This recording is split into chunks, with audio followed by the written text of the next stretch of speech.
Okay, in this essential GED math skill, we're going to learn how to find the slope in an equation that you'll see on the GED math test. So usually they'll give you something like this.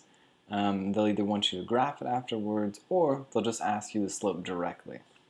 So remember the it's called the point slope formula. It looks like this. We have y is equal to mx, and that's basically the slope.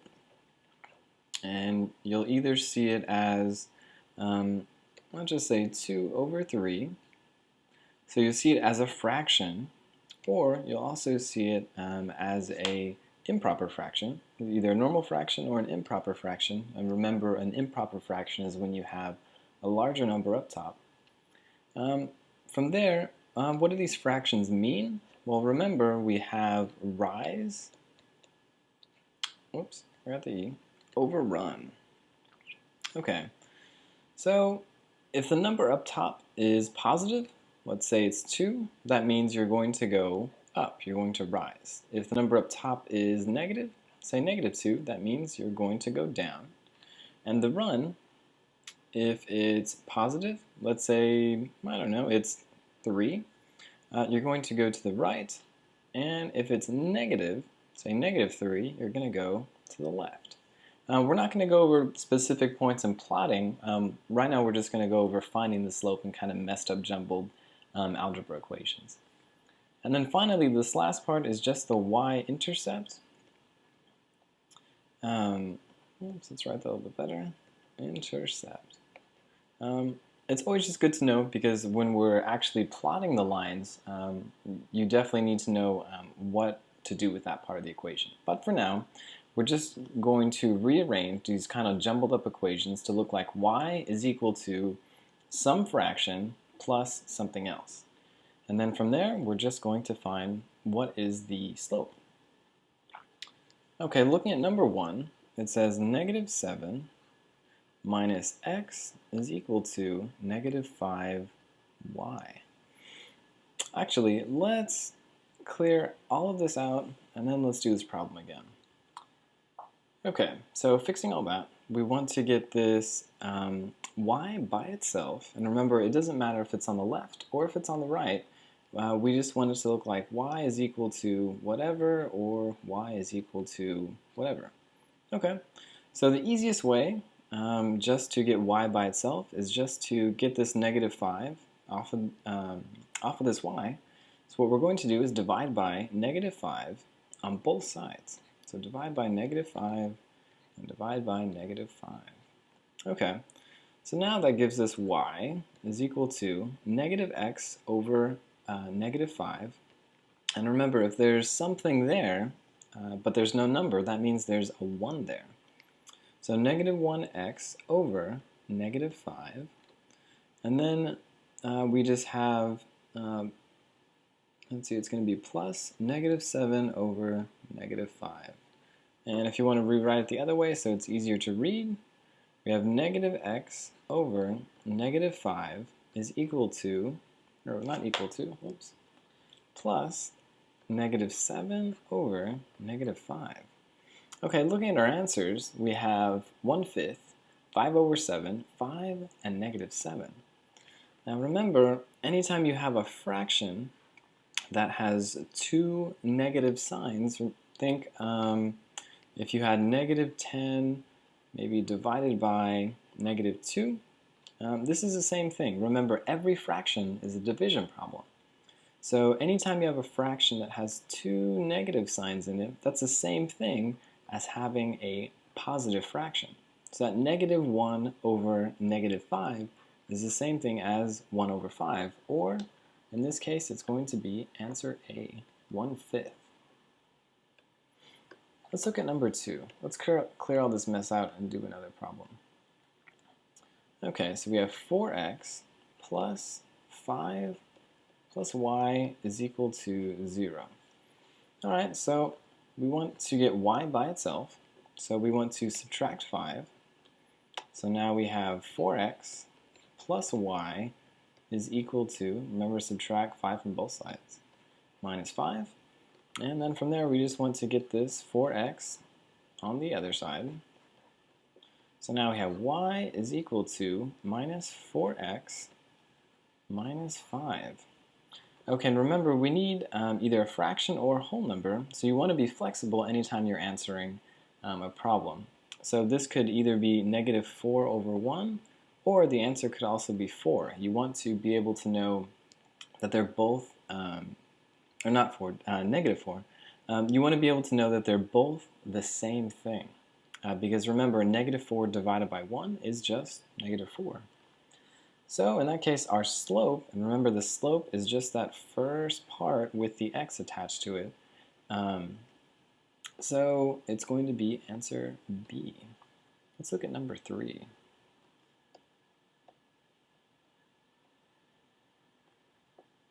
All right, we have 3x plus 7y is equal to 6. From there, let's take this 3x and move it on the other side. So minus 3x.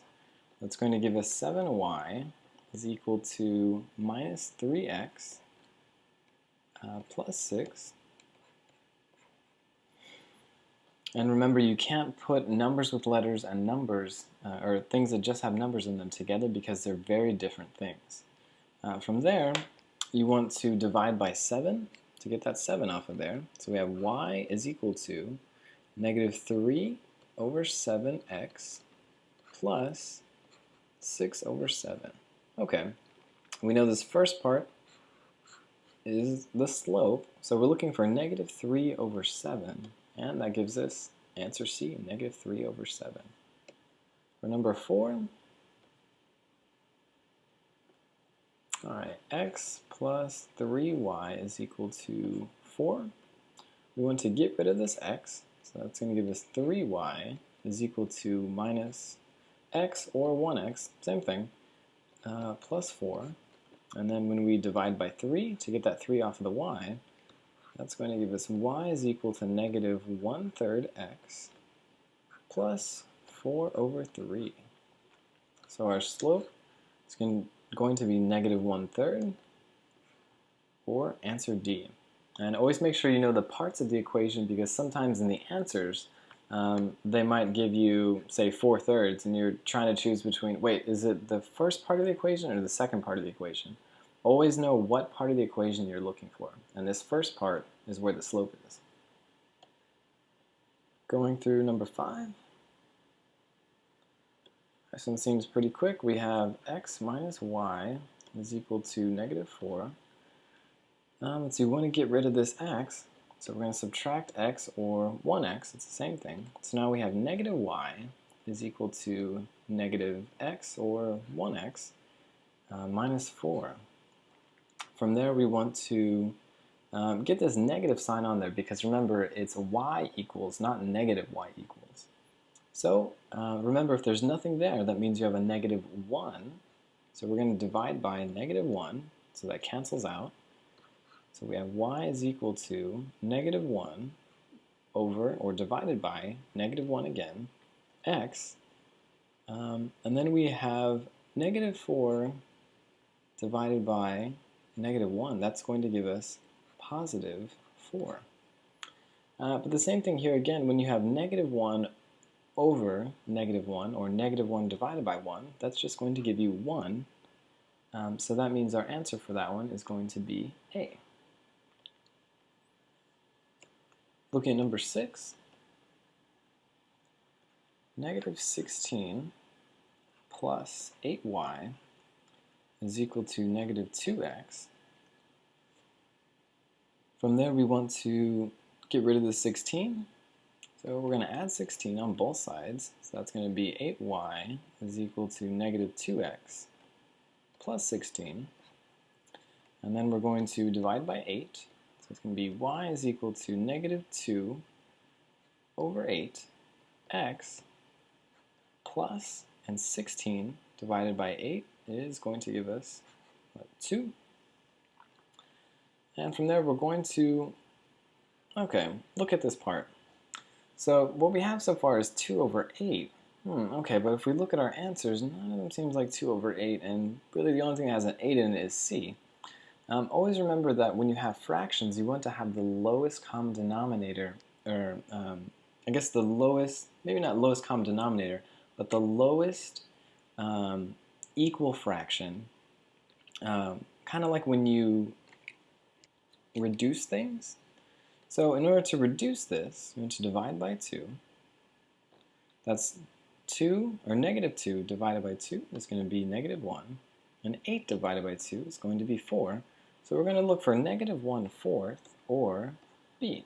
So once you reduce that, it's going to give you negative 1/4. Let's look at number 7. So it's probably going to get a little bit more difficult, but we're still just going to be doing the same thing. We're just going to basically try to find y and then the slope, and then the y-intercept is next. But remember, we're just going to focus on that slope part. Okay, we have negative 3y minus 18 plus 6x is equal to 0. Okay, so we can do a bunch of steps all together, or we can do it slowly, it doesn't matter. Let's see, we can do plus 18 and minus 6 to get all of this on the other side. So then we have 3y is equal to 18 minus 6x. And actually, I wrote that wrong. You always want to have the slope, or the part with x first, and then the y-intercept, or then the whole number. Definitely keep that in mind because it keeps things a little bit more organized when you're trying to find the slope. So that's kind of the danger a little bit of doing multiple steps, but again, as long as you're comfortable making mistakes, that's the whole idea of this, is because I want you to feel comfortable making mistakes, because the more mistakes you make, the more you learn and the more comfortable you are taking the test. So we're going to have minus 6x and plus 18. Okay. From there, we're going to divide by negative 3 on each side. So divide by negative 3 with everything. So that's going to give us y is equal to, and negative 6 divided by negative 3 is going to give us negative, or it's going to be positive 2, or 2 over 1, x, plus what's 18 divided by 3 is going to give us 6. So we're looking for 2 over 1, or just 2, because remember 2 divided by 1, or 2 over 1, is 2. So that means our answer is going to be C. We look at number 8. The negative 8y minus 24 plus 24x is equal to 0. Let's see, if we move all of this over, remember we want to have the x first, so we made that mistake with the last problem. So if we have 8y is equal to, let's see, we want to add 24, and we want to subtract 24x. So minus 24x plus 24. So now those have canceled out. And now we want to divide everything by negative 8. So if we divide that by negative 8, and divide this by negative 8, we're just going to have, let's see, that cancels out. So we just have y is equal to, and negative 24 divided by negative 8 is going to give us positive 3 over 1, or just positive 3, x plus 3. So we're going to look for either 3 over 1 or just 3. And that's going to be answer C. All right, next, number 9. All right, we have negative 5 is equal to 10x plus y. Okay, from there, let's kind of switch this around. Maybe it looks easier going from left to right. Is equal to negative 5. So you see they're mirrored, it's the same thing. But now it's a little bit easier to look at this because it's starting to be set up like how we want it. We have the y, we're going to have a slope, and then we're going to have the y-intercept. So from there, we want to subtract 10x. So now we just have y is equal to negative 10x and minus 5. Remember, numbers with letters and just regular numbers cannot be combined.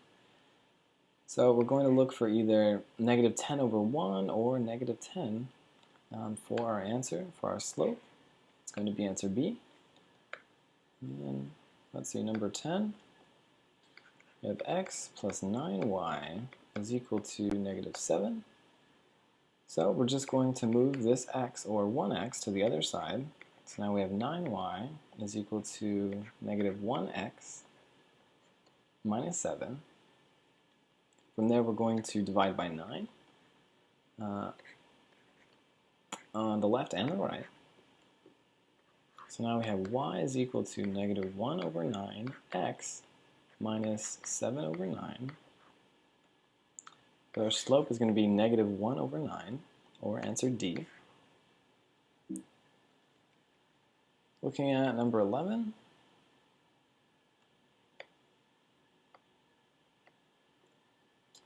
we have x plus 7y is equal to negative 12. And from there, we want to get rid of that x, or put it on that other side. So we have 7y is equal to negative 1x minus 12. And we're going to divide by 7 on the left and the right. So we have y is equal to negative 1 over 7x minus 12 over 7. So we're looking for our slope, which is negative 1 over 7x, or answer B. Let's see, looking at number 12. We have y is equal to negative 7x plus 11. Okay, well it's already set up for us. We don't have to do anything. We don't have to mess with this left side here because everything's all cleared out. I mean, our slope is just negative 7, or answer B. That was pretty straightforward. Let's look at 13. Whoops.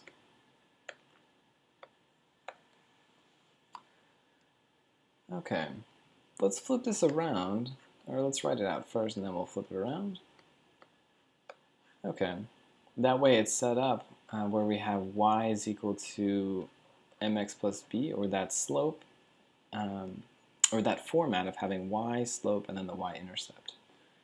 So, rearranging it, y is equal to, let's see, negative x minus 4. Okay. From there, we just want to divide everything by negative 9, so that we have y is equal to, remember, negative 1 divided by negative 9. When you have two negatives, that's going to give you a positive 1/9 x. And then same thing when you have negative 4 divided by negative 9. It's going to be the same thing, plus 4 over 9. So we're going to look for 1/9. Or answer A. For 14, it doesn't look like we have to do anything. Our slope, it's already in that same, or the format that we're looking for, that y is equal to mx plus b. So we're just going to look for negative 2. That means our answer is B, negative 2. For 15, we have 2x plus 3y, oops, is equal to 8. Let's subtract this 2x, so we have 3y is equal to, remember you're going to do it from both sides, minus 2x plus 8. From there you want to divide by 3 on both sides. So y is equal to negative 2/3 x plus 8 over 3. So our slope is going to be negative 2 over 3, or answer B. Looking at 16, you have 9x minus 11y is equal to 9. Okay. From there, let's get rid of this 9x. So we have minus 11y is equal to minus 9x, oops, minus 9. We want to divide everything by negative 11 on each side. So we now have y is equal to negative 9 divided by negative 11, which is going to give you positive 9 over 11x. And then we're going to add 9 over 11, because remember, anytime you divide two negatives, you're going to get a positive. And remember, every fraction is a division problem. Always keep that in mind. So the answer for that one, 9 over 11, is going to be answer C. And let's do a few more problems so that this lesson doesn't drag on. Remember, every one of these worksheets has 30 questions, but I do want to keep the time limit from around 20 to 25 minutes because, again, I don't want to overemphasize one particular subject too much because what I show you in all these videos is what you need to study. And once you understand this particular skill, definitely go on to the next one. There's no reason to waste your time doing something over and over and over if you already understand it. So y is equal to, let's see for 17, 34x minus 1. Slope is just going to be minus 34 for answer B. For 18, let's see, 2x plus 5 is equal to negative 7y. Let's flip that around so it looks a little bit easier to read. Let's see, 2x plus 5. So now we're going to divide that by negative 7. So y is equal to 2 over negative 7x plus, and remember we're dividing all of that by 7, 5 over negative 7. So our slope is going to be negative 2 over 7x, or answer B. And let's go to answer 20, and then we will finish this lesson out. If you have any questions between 21 to 30, definitely let me know, but it's pretty much the same thing from here on out. Let's see, 19 says 7x plus 4 is equal to 10y. Let's flip it around so it's easier to set up. From there we have 7x plus 4. We divide everything by 10 to get that 10 off of that y. And y is equal to 7 over 10x plus 4 over 10. And we could definitely reduce that if we wanted to, but remember, we're not looking for that y-intercept. We're looking for the slope. So 7 over 10 is going to be our slope, or answer C. And one more. So we have 9x plus 8y is equal to 10. From there, we're going to get rid of this 9x, and we're going to do that on both sides. So we have 8y is equal to minus 9x plus 10. From there, we want to divide by 8 on both sides. So y is equal to negative 9 over 8x plus 10 over 8. Okay, so our slope is going to be negative 9 over 8, or answer B. So definitely email me if you have any problems over this particular lesson. If not, that completes our lesson, and keep studying.